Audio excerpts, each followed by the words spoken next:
Debate RDK de volta, lembrando que o nosso apoio é do Meneghini Veículos, R8,5, professor de carro novo, seminovo, Meneghini tem o melhor negócio para você. 3716-5094, liga lá que dá brique. Mate Comunicação Integrada, Agente de Comunicação aqui de Lajeado e Agropet São Cristóvão, o melhor lugar para o seu bichinho de estimação. Vamos lá então, esse final de semana de Campeonato Brasileiro, rodada cheia, abertura do Campeonato Nacional, 10 jogos aí na nossa tabela. É bom voltar ao Campeonato Brasileiro, né? Claro. Coisa linda, né? Esse é o melhor campeonato que tem, não adianta, né? Pô, imaginar que ele vai terminar em dezembro. Tem muita coisa para acontecer. Nós vamos passar rapidinho a primeira rodada, os jogos começam no sábado.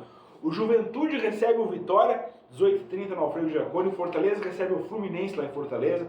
O Grêmio enfrenta o Atlético Mineiro na Arena, sábado também às 18h30. O São Paulo enfrenta o Sport também, 18h30 no sábado.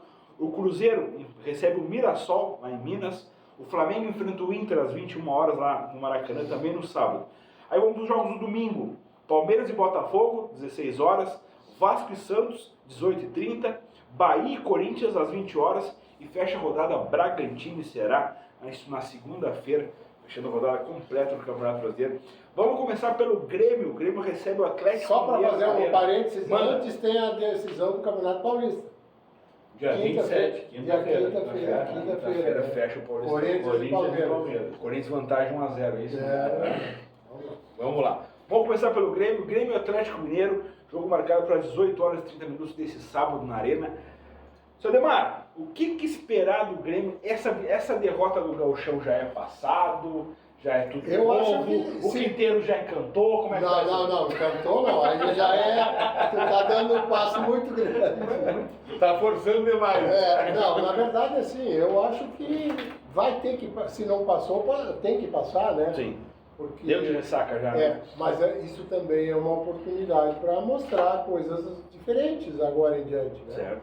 Porque o Campeonato Brasileiro, mesmo tendo esse acúmulo de jogos num período bem curto, eu acho até que, em primeiro lugar, foi assim, ó, o pessoal criticou muito mais o Grêmio por ter dado 3 dias de folga depois do último Grenal, do que o Inter.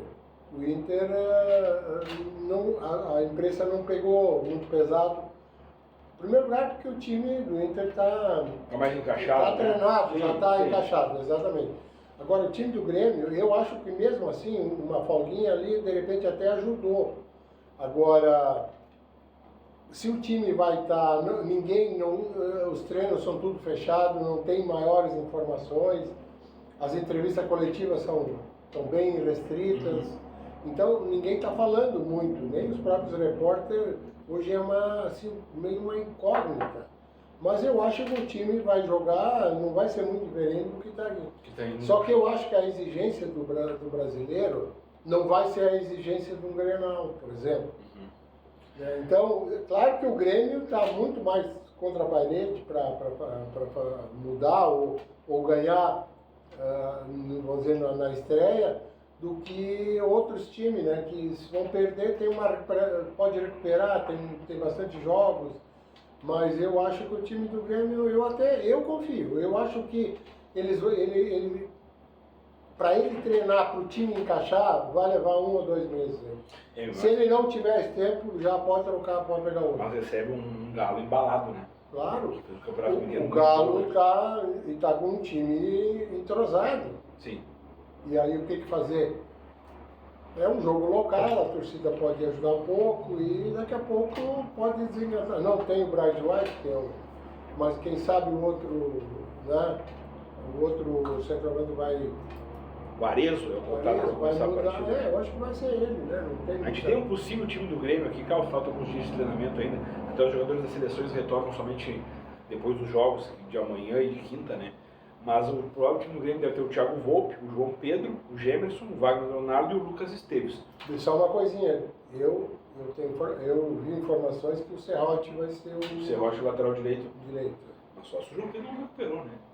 Não sei. Porque aquele menino lá vai ser expulso se ele começou a ver. É muito afoito? Aí existe a expectativa do Cuejar, que recuperou de lesão, o Vila Sante, e aí tem a dúvida dos 3 ali, o Monsalve, ou o Edenilson, ou o Cristaldo, né? Aí o Cristian Oliveira, o Amazu e o Arezo. Já que o Eu Brett acho White tá que dizem que o Monsalve tá treinando melhor, se encaixou melhor. Sei.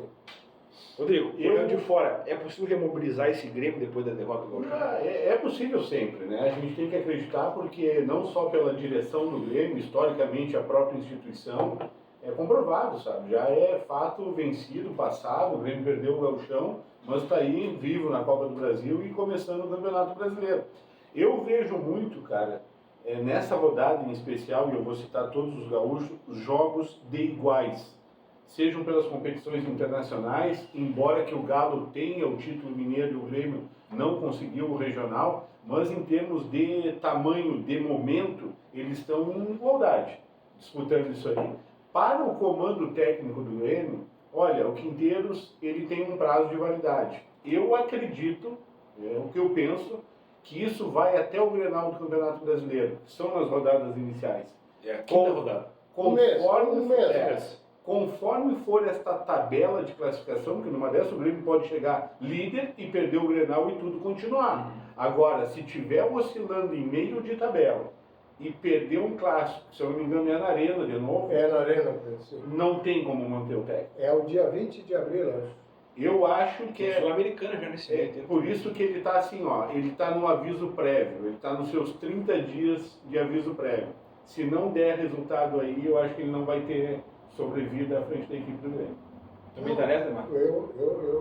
Tu acha que o Grenal pode ser? Ele não vai ter clima para ele, né? Não vai ter clima, a torcida vai pegar no pé e aí não adianta. Eu acho que uma coisa que eu penso, não vou dizer que o presidente do Grêmio é um cara, como é que eu vou te dizer assim, um cara que não tem capacidade, muito pelo contrário, ele é uma pessoa de sucesso no trabalho dele. Ele é um cara muito bem relacionado, uma pessoa polida, que é bom, que sabe falar e tal, mas eu acho que ele estava acostumado num outro esquema e agora chegou a vez dele começar a se envolver um pouquinho mais. A questão é o fator Renato. E aí tem um outro lance.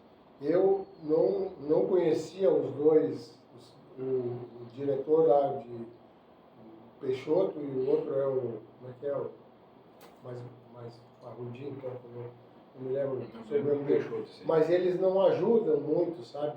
Parece que eles são assim muito... Mas eles falam bastante, né?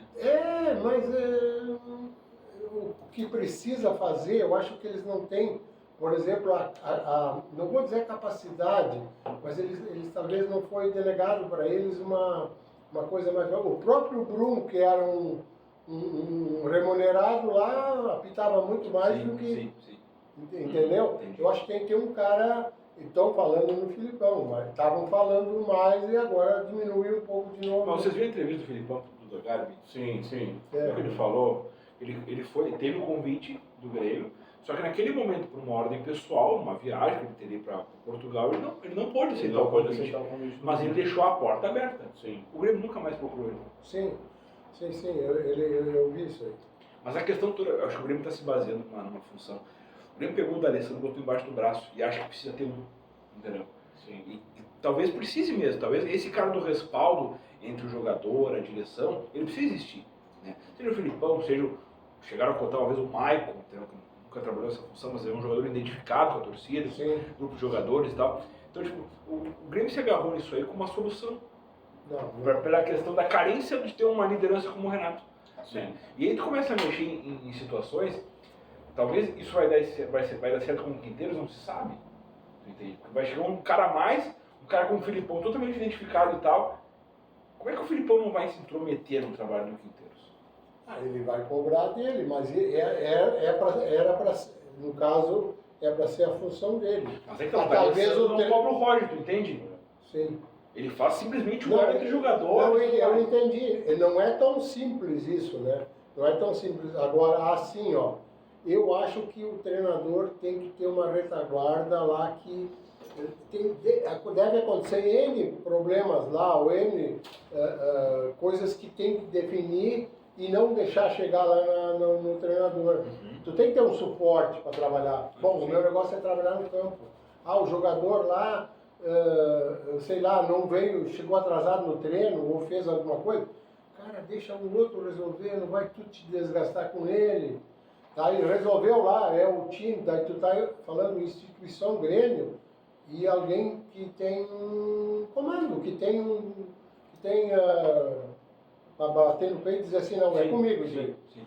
E aí o treinador não se desgasta. Agora, se tu tem que ir lá, tu conversar com o cara, diz, olha, que tu tá jogando no Grêmio, né? Sabe? Eu acho que tem que ter esse cara lá e deixar os outros se preocupar De um pouco bastidor mais. já tem esse esquema que o grupo já também não aceita mais tanta coisa, né? Quinteiros, assim. E aí, um movimento nesse sentido acaba derrubando técnicos. Porque justamente tu vai... Não, e aí eu pergunto, quanto tempo, se fosse o Filipão, ele não ia estar dentro da Casa Mata? Cara, uma semana. Entende? Cara, Não tem como. não tem como, cara. Então, agora essa direção, trazendo ainda para a direção, o Diogo, tu mencionou na abertura aqui do debate, é ainda muito reflexo da saída do Renato. O Renato tinha muita atividade dentro do Grêmio, sabe? E carta branca. Ele era, assim, assinado pela direção, sabe? Isso já era no tempo do Romildo. Sim, exatamente, sabe? Coisa que ele, Renato, não perdeu, sabe? O Guerra herdou isso aí. Exatamente. Essa é uma herança maldita, mas caiu no colo dele. Ele não soube no passado, né? Ou seja, o ano passado, a outra temporada, corrigir esse problema, porque o Grêmio estava assim, refém de Renato Portaluppi. Agora está provando isso aí, sabe? Então, esse movimento, claro, a equação de sucesso momentâneo do Internacional, em função do bairrismo aqui, a gente vê o espelho, né, falando do outro lado, mas não é o movimento assertivo do Grêmio a fazer no momento. Se ele tem um comandante técnico que foi contestado, não era a primeira opção, mas acabou sendo contratado, tu faz isso aí, tu já vai desacreditar o cara. E aí como é que fica diante dos comandados? Sim. É isso que o senhor estava falando. Como é que o Filipão vai entrar nesse vestiário, entendeu? Qual é que é o tom do Filipão nesse vestiário? Não, o Felipão me parece que também nem quer mais a Casamata lá para ficar direto lá com o treinador. Mas, Ademar, tu entende que, tipo assim, uma coisa leva a outra. É inevitável, é quase. Inevitável. Acaba no Atlético Paranaense aconteceu isso. Ah, não sei o que, o treinador foi demitido, quer que assumiu o Filipão. Filipão, na hora. Ele estava do lado. Sim. Entendeu? Automaticamente ele foi. Olha, Filipão, tá dando certo Quinteiros que a gente vai mandar embora, tu consegue assumir por umas 3 semanas. Até vir alguém da tua Aí nunca mais sai, entende? Por perder dedicação. Não, isso sim, isso com certeza. E aí tu causa uma sombra, né? Automaticamente, não é? Olha, isso aqui é que nem o Inter se tivesse trazido o Abel. Sim. Cara, é a mesma coisa. Mesma coisa. Tu traz um cara identificado, o cara venceu, tu bota do lado do treinador. Cara, não vai dar certo. Entendeu? Então, esse ajuste do Alessandro, o Inter foi muito feliz nesse acerto. Sim. Né? Porque um jogador, ex-jogador e tudo mais, boleiro, conhece o vestiário, conhece a direção. Cara, ele foi se envolvendo automaticamente. Sem ter essa obrigatoriedade, entendeu? Essa responsabilidade. Ó, quando vai cair o Roger. Cara, não vai ser o Alessandro que vai assumir. Sim. Não vai ser o Alessandro, vai ser um dirigente. Entendeu? Então, talvez esse detalhe o Grêmio precisa tentar entender que, tipo, esse movimento não vai acontecer e não vai ser benéfico. Nem um pouco. Falando um pouquinho do jogo, o que esperar desse Grêmio Atlético Mineiro? Eu falava, jogo de iguais para mim, mas o Grêmio, pelo fator local, tem que sair com os 3 pontos. Eu não vejo uma situação diferente assim. Um 2-1 aí. Ele tem que ganhar o jogo. Ele tem que ganhar o jogo. Eu não vou falar aqui de dar espetáculo, de ter performance, não é isso, sabe? Em função da semana após clássico, pós perder o Octa, mas assim, uma abertura de campeonato nacional, sabe? Que promete muito. A gente está vendo os nomes que tem para essa temporada, sabe? Todos já são fortes candidatos ali em cima. Cara, se tu não conseguir ganhar do Galo, que aí eu sempre falava naquela máxima, né, de o meu pensamento de pontos corridos, tu pode trocar figurinhas com o grande, desde que seja igual ali, eu troquei figurinha, ganho em Porto Alegre e perdi em Minas do Galo. Isso é normal, para qualquer time brasileiro. Agora tu não pode arrancar o campeonato perdendo o Galo em casa. Porque lá tu não vai buscar, né? Não vai buscar lá. É muito difícil, né? Palpite 2-1? 2-1. O que tu acha? Eu vou ficar com 2-1. 2-1 também. Eu acho que o jogo vai ser sem gol, vai ser 0-0. Eu acho que o 0-0 nesse game começar bem assim. Menos não dá pra virar, né? Eu acho que vai ser um jogo bem truncado, assim, na verdade. Eu acho que ele vai tentar administrar principalmente essa pressão da derrota, sabe? Para não sair perdendo, vamos dizer assim. Não, primeiro a gente não vai perder, depois a gente vai tentar ganhar. Mas o Atlético também não vai vir abertinho assim pra... Eu acho que não, mas aí eu vejo a individualidade daí. Sim, Aí tu pega um cara com mais tempo jogando junto, sabe? Eu também vejo isso. Eu acho que esse pode ser o diferencial do Galo. Sim. Fazendo intervalo, voltamos daqui a pouco com o debate RDK.